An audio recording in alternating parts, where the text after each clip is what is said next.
Good day everyone, I am Aldrin Magpapagluntudan. Today, I am going to report the basic fundamental skills, the takedowns in Pencak, Silat, and Aikido. So, Pencak, Silat takedowns, step 1. In submission wrestling, takedowns usually start with the practitioner shooting in to grab his opponent. In Silat, things are different. The first step is to avoid, not turn tail and run, but evade the attack while you move in. So in takedowns pinakasilat, step 1, diri amo practice nato on how to avoid nga dili ta mo turn around and flee because of the punches of the opponent, but every attack of the opponent kay dapat natong malikayan.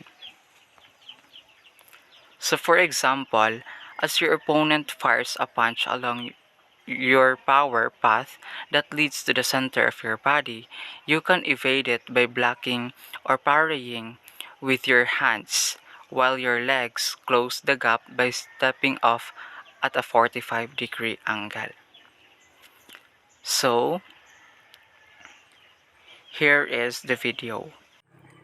So as we look at this video, the person on the left side is giving strikes, but the other one is trying to block and parry the punches of the opponent. To continue, that differs from what's taught in most styles, which tend to rely on linear motion, as when mixed martial artists duck a punch before shooting in for a takedown. Silat's 45-degree stepping is known as triangle footwork, Andre Gaichin says. Rather than retreating or sidestepping at 90 degrees, you follow the lines of an imaginary triangle and slip attacks without moving out of takedown range. So it doesn't matter which foot you step with, or whether you move to the left or right, as long as you avoid the danger while staying close with your opponent. Next, we have this step 2. As soon as you distract your enemy, you pounce. Use dirty tactics like eye gouges, groin grabs, neck twists, elbow strikes, and forearm smashes to the throat. And that's just with your upper body. While your arms evade the fire of these dirty tactics, your lower body slams into his chins, knees, thighs, and hips. So this multiple angle attacks is meant to inflict maximum damage and disrupt his stance, thus softening him up for the takedown. Tapos, kung makita na po nimo nga ang opponent na off balance na siya, then that was the time to deliver the decisive strikes. And look at this video.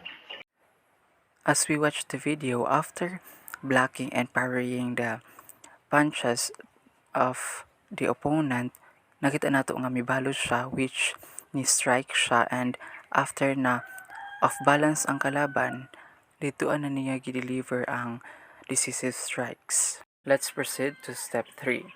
In most situations, you'll be able to drop your foot with a forward leg sweep or backward leg sweep. There's the styles to take down concepts, but each motion can translate to hundreds of applications. So diri as a step 3, to take down your opponent, depende na sa imuha kung sa imuhang gamiton, ang forward leg sweep ba or the backward leg sweep. So for example, if you start with your feet together, then explode into a horse stance while blowing through your opponent's legs, that's a backward leg sweep. However, if you start with your feet apart, then sweep his foot while bringing your feet together, that's a forward leg sweep. So para mas masabtan, and let's watch this video.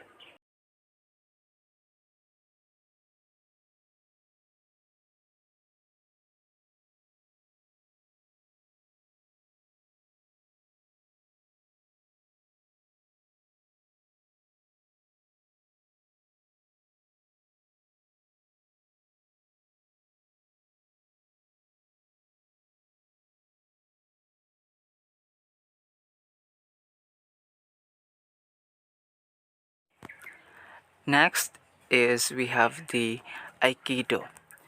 The technique to take down the opponent in Aikido is that spins under his arm in the opposite direction and step out on the circular path, securing your opponent's wrist. Rotate his wrist over until his finger points up and his wrist is perpendicular to the floor.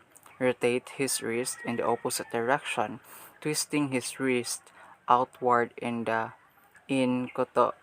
kotegaeshi toward the rigger kozushi point. Continue to rotate his wrist, turning at the center to provide full body power torque and torque into the technique execution. So let's watch this video.